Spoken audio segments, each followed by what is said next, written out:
अभिवादन स्वीकार करें रामचंद्र मौर्य का। साथियों, आज अंतर्राष्ट्रीय अहिंसा दिवस है। इसे अंतर्राष्ट्रीय अहिंसा दिवस कहा जाए या गांधी जयंती कहा जाए, भारत में इसे गांधी जयंती कहते हैं और विदेशों में इसे अंतर्राष्ट्रीय अहिंसा दिवस 2 अक्टूबर। 152 साल हो गए महात्मा गांधी को पैदा हुए और दुनिया में अपनी छाप छोड़े। अगर आज गांधी जी होते तो शायद गांधी जी के विचार भी वर्तमान सरकार को पसंद नहीं आते और उन्हें भी आंदोलन जीवी कहा जाता, जैसे किसानों को कहा गया। क्योंकि गांधी जी ने भी तो बहुत से आंदोलन किए थे, सत्याग्रह आंदोलन किए थे, नमक आंदोलन, बहुत सारे आंदोलन किए थे। उन्हें भी आंदोलन जीवी कहा जाता और उनका वैल्यू नहीं होता। लेकिन उनको सारी दुनिया मानती है और सारी दुनिया उन्हें अहिंसा पुरुष के रूप में मानती है, जबकि उन्हीं की हिंसा हुई। आरएसएस के द्वारा आरएसएस का समर्थन प्राप्त नाथूराम गोडसे ने उन्हें 30 जनवरी 1948 को इस दुनिया से विदा कर दिया। गांधी जी तो चले गए, लेकिन उनके विचार, उनके दर्शन और उनके कृतित्व को सारी दुनिया याद करती है और आज भी याद कर रही है। हमारे प्रधानमंत्री, राष्ट्रपति, उपराष्ट्रपति, बाकी जितने भी वीआईपीज, बड़े वीआईपीज हैं, वो सब आज राजघाट पहुंचेंगे और महात्मा गांधी को पुष्प चढ़ाएंगे। मन से तो आरएसएस के हैं और दिखावे के रूप में गांधी जी के भक्त। लेकिन इस दोहरे चरित्र को कब तक देश निभाएगा और कब तक गांधी जी के उसूलों के खिलाफ शासन चलेगा, देखने की बात है और खास करके मतदाताओं को सोचने की बात है। किसान आंदोलन चलते हुए 10 महीने पूरे हो गए, साल भर होने वाले हैं, लेकिन अभी सरकार की तरफ से कोई ऐसी पहल नहीं की जा रही है कि कुछ उसके सकारात्मक परिणाम सामने आए। इस बीच हिंसा भी हुई और किसान आंदोलन में तरह तरह के हथकंडे अपनाए गए, कभी रैली करके, कभी समानांतर संसद चलाकर जंतर मंतर पर, तो कभी गांधीवादी तरीके से आंदोलन को चलाया गया। किसान आंदोलन में गांधी जी याद किए जाते हैं, आज भी याद किए जा रहे हैं और गांधी जी के तौर तरीकों के आधार पर ही किसान आंदोलन को चलाने के लिए किसान आंदोलनकारी समर्पित है। 15 जून 1918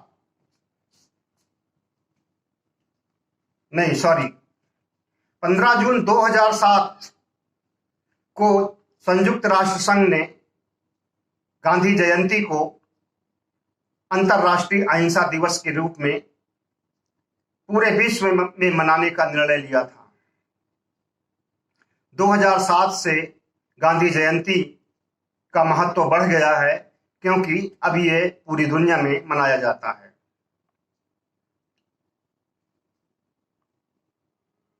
नाथूराम गोडसे आरएसएस का सदस्य था और उसी आरएसएस के स्वयंसेवक आज राजघाट पर श्रद्धांजलि दे रहे हैं, पुष्पांजलि अर्पित कर रहे हैं। अब इनको कितना ईमानदार समझा जाए कि वैचारिक रूप से कितना ईमानदार हैं गांधी जी के प्रति, देश के प्रति, राष्ट्र के प्रति, संविधान के प्रति, लोकतंत्र के प्रति। इसे तो आप इनकी गतिविधियों से देख ही रहे हैं। गांधी जी के बारे में कहा जाता है कि गांधी जी ने कभी भी अपना जन्मदिन नहीं मनाया, और जब उनका जन्मदिन आता था, जिस दिन जन्मदिन होता था, जिस दिन 2 अक्टूबर होता था, उस दिन भी वो रोज की तरह अपनी दिनचर्या पूरी करते थे। या किसी आंदोलन में जाना होता था, या कोई कार्यक्रम होता था, या कोई समारोह होता था, तो उसी तरह से शामिल होते थे। न तो केक काटते थे और न अपनी जन्म तिथि को याद करते थे, मनाते थे। गांधी जी ने 2 अक्टूबर 1918 को कहा था कि मेरे मरने के बाद मेरे अनुयायियों के ऊपर निर्भर करेगा कि वे मेरी जयंती मनाते हैं या नहीं मनाते हैं। ये उनके ऊपर है। जैसे हमारे कर्म होंगे वैसे उसका परिणाम होगा। अगर हमारे अच्छे कर्म हैं राष्ट्र के प्रति, समाज के प्रति, देश के प्रति, तो जरूर हमें याद किया जाएगा, नहीं तो हर एक आम इंसान की तरह मुझे ही भुला दिया जाएगा।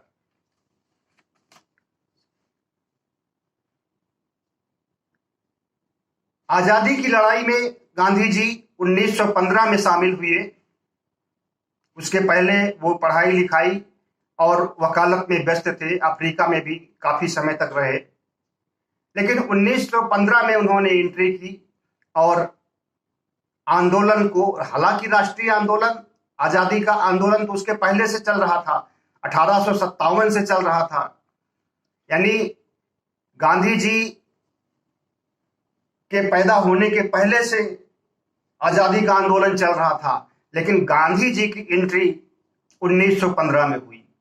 गांधी जी के आते ही आंदोलन का स्वरूप बदल गया और अहिंसक ढंग से उन्होंने अपनी बात, अपने आंदोलन को तेज किया और अंग्रेजों को यह सोचने के लिए विवश किया कि उन्हें भारत छोड़ना ही पड़ेगा। साथियों, गांधी जी के बारे में या उनकी आजादी की लड़ाई के बारे में आपको बहुत से लोग बहुत सारी बातें बताएंगे और आप काफी कुछ जानते भी हैं, लेकिन हम गांधी जी के जीवन से संबंधित कुछ अनछुए पहलुओं को छूना चाहते हैं, जिसे कि शायद आप नहीं जानते होंगे।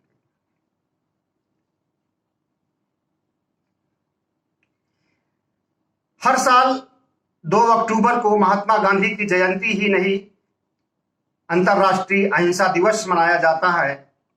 और यह बात सही है कि गांधी जी ने कभी अपनी जयंती अपने से नहीं मनाई और राष्ट्र के निर्माण में उन्होंने जो योगदान दिया वह कभी नहीं भूलेगा। गांधी जी का कहना था कि अगर साध्य उचित है, मतलब उद्देश्य अगर उचित है, तो उसका साधन भी उचित होना चाहिए। मतलब ये कम्युनिस्ट तौर तरीकों को दरकिनार कर दिया उन्होंने। अगर साध्य ऊंचा है, जैसे कि आजादी की लड़ाई हमारा साध्य है, तो हमें उचित साध्य, मतलब कि अहिंसक तरीके से उचित साध्य को प्राप्त करना है, उचित साधन के बतौर। उनके दर्शन का मूल यही है। गांधी जी का दर्शन भी स्कूलों में, कॉलेजों में पढ़ाया जाता है। उनकी एक बहुत बड़ी फिलॉसफी है, उस पर किसी दिन और चर्चा करेंगे। आज तो गांधी जी के कुछ अनछुए पहलुओं को याद करना चाहते हैं हम। 2 अक्टूबर 1969 को गुजरात के पोरबंदर में जन्मे महात्मा गांधी ने सत्य और अहिंसा के सिद्धांत के दम पर अंग्रेजों को भारत छोड़ने के लिए मजबूर कर दिया। स्वतंत्रता दिवस और गणतंत्र दिवस की तरह इसीलिए 2 अक्टूबर भी एक महान पर्व हो गया भारतवासियों के लिए, विश्ववासियों के लिए। गांधी जी के बारे में रोचक और छोटी छोटी बातें ये हैं कि गांधी जी स्कूल में जब पढ़ते थे तो अंग्रेजी उनकी बहुत अच्छी थी, इंग्लिश उनकी बहुत अच्छी थी, लेकिन एक अच्छे विद्यार्थी भी थे, लेकिन उनका गणित में कुछ खास उनकी रुचि नहीं थी। गणित उन्हें कठिन लगती थी और भूगोल में बहुत कमजोर थे।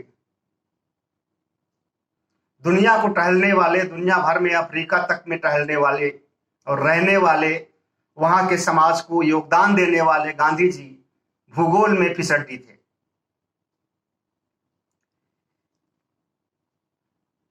महान आविष्कारक अल्बर्ट आइंस्टीन बापू से खासे प्रभावित थे। आइंस्टीन ने कहा था कि लोगों को यकीन नहीं होगा कि कभी कोई ऐसा इंसान भी धरती पर आया था जैसा कि गांधी जी थे। ये आइंस्टीन का कहना था। वह कभी अमेरिका नहीं गए और न ही कभी हवाई जहाज में बैठे, जबकि उन्हें बैठने के लिए बहुत सारे अवसर थे हवाई जहाज में और अमेरिका जाने के। दूसरी चीज, आज के नेता फोटो पसंद होते हैं, फोटो खिंचवाने में माहिर होते हैं, अपनी मां तक के साथ फोटो खिंचवाने के लिए व्यग्र होते हैं, लेकिन गांधी जी ने कभी अपनी फोटो अपनी पसंद के अनुसार नहीं खिंचवाई। अगर किसी ने जबरन खींच लिया तो खींच लिया, लेकिन पोज देने के लिए वो तैयार नहीं हुए।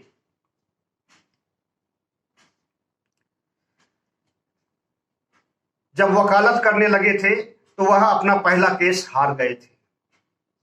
हार और जीत तो लगा ही रहता है, लेकिन पहला केस हार जाना शायद उन्हें यह सोचने के लिए विवश किया कि जरूर हमारी असफलता के पीछे कुछ कारण रहे होंगे। असफलता यह सिद्ध करती है कि सफलता के लिए पूरा प्रयास नहीं किया गया, और फिर गांधी जी पूरा प्रयास करने लगे और एक के बाद एक सारे मुकदमे जीतने लगे।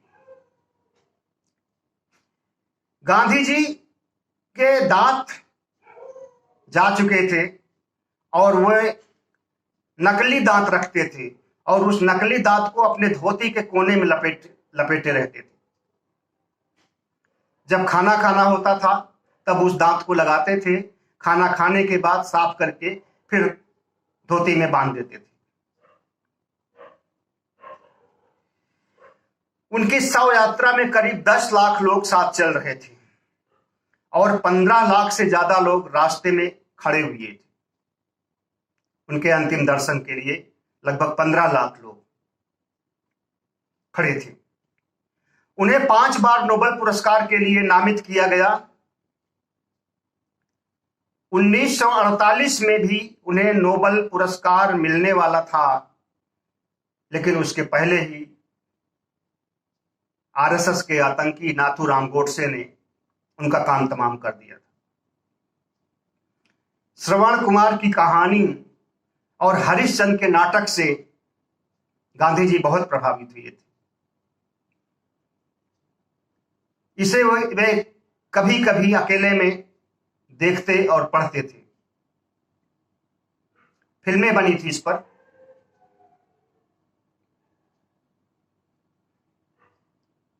राम के नाम से उन्हें बहुत प्यार था। रघुपति राघव राजा राम, पतित पावन सीता राम, सबको सन्मति दे भगवान, ईश्वर अल्लाह तेरे नाम।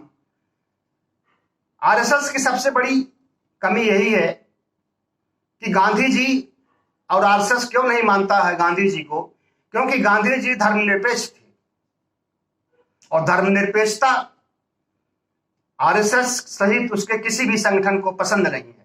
उसे बस हिंदू हिंदू और हिंदू राष्ट्र होना चाहिए और हिंदू की बात होना चाहिए, हिंदू का जीवन होना चाहिए, हिंदू की जीवन संस्कृति होना चाहिए। मुसलमानों से, अन्य धर्म के लोगों से उनका कोई मतलब नहीं, वे तो सब उनके दुश्मन हैं। राम के नाम से उन्हें इतना प्यार था कि जब वो प्राण छोड़ रहे थे, गोली लगी, तो सबसे आखिरी का उनका शब्द यही था, हे राम, हे राम। गांधी जी आस्तिक थे, राम को मानते थे ईश्वर के रूप में, मर्यादा पुरुषोत्तम के रूप में, कई रूपों में, और और भी धर्मों को मानते थे, ऐसी बात नहीं है, लेकिन जो उनकी पसंदीदा भजन थी वो यही थी, ईश्वर अल्लाह तेरे नाम सबको सन्नत दे भगवान।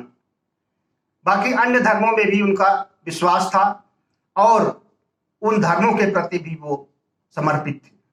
उन धर्मानुयायियों के प्रति भी गांधी जी का कभी सौतेला व्यवहार नहीं रहा है, आरएसएस की तरह। भारत में कुल 53 सड़कें महात्मा गांधी के नाम पर हैं। सिर्फ देश में ही नहीं बल्कि विदेशों में भी 48 सड़कें महात्मा गांधी के नाम पर हैं। 1934 में भागलपुर में भूकंप पीड़ितों की मदद के लिए उन्होंने अपने ऑटोग्राफ के लिए 5-5 रुपए की राशि ली थी। यह तो सभी जानते हैं कि महात्मा गांधी को राष्ट्रपिता कहकर संबोधित किया जाता है, लेकिन बहुत कम लोग इस बात को जानते हैं कि उन्हें यह उपाधि किसने दी। महात्मा गांधी को सबसे पहले सुभाष चंद्र बोस ने राष्ट्रपिता कहा था। 4 जून 1944 को सिंगापुर रेडियो से एक संदेश प्रसारित करते हुए सुभाष चंद्र बोस ने बापू को राष्ट्रपिता के नाम से संबोधित किया था। उसके बाद से महात्मा गांधी को राष्ट्रपिता बापू के रूप में जाना गया। कवि और नोबेल पुरस्कार विजेता रविन्द्रनाथ टैगोर ने गांधी जी को महात्मा की उपाधि दी थी। महात्मा गांधी, आमतौर पर लोग नहीं जानते कि उनका पूरा नाम मोहनदास करमचंद गांधी है। सब लोग उन्हें, ज्यादातर लोग उन्हें, खास करके जो पढ़े लिखे नहीं हैं वह लोग उन्हें महात्मा गांधी के नाम से ही जानते हैं आज भी। क्या आपको इस बात की जानकारी है कि जब 15 अगस्त 1947 को भारत को आजादी मिली थी तो महात्मा गांधी इस जश्न में शामिल नहीं हुए। आजादी के दिन वो दिल्ली में नहीं थे, दिल्ली से हजारों किलोमीटर दूर बंगाल में थे। बंगाल के नोवाखली में थे, जहां वे हिंदुओं और मुस्लिमों के बीच हो रहे सांप्रदायिक दंगे को रोकने के लिए पूरी ताकत लगा रहे थे। आजादी की निश्चित तिथि से 2 सप्ताह पहले ही गांधी जी ने दिल्ली छोड़ दिया था।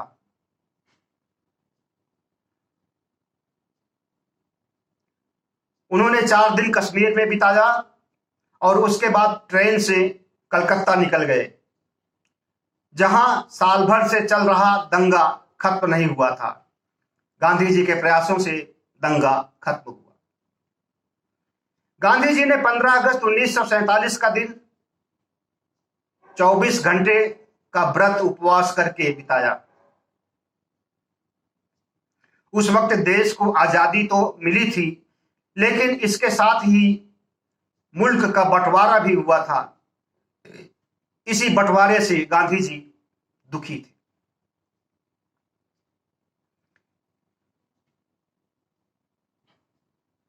हिंदू और मुसलमान के बीच पूरे देश भर में दंगे छिड़े हुए थे, जिसे रोकने के लिए उन्होंने सकारात्मक प्रयास किया और इन सब अशांत माहौलों से गांधी जी बहुत दुखी थे। गांधी जी को याद करना जरूरी है। गांधी जी की प्रासंगिकता आधुनिक समय में है, क्योंकि जब संविधान, लोकतंत्र और राष्ट्र की गरिमा खतरे में हो तो उस समय गांधी जी तो याद आएंगे। आज जो स्थिति भारत की हो गई है, शायद गांधी जी होते तो बहुत दुखी होते और कोई न कोई रास्ता जरूर निकालते इस संकट की घड़ी से निकलने के लिए। गांधी जी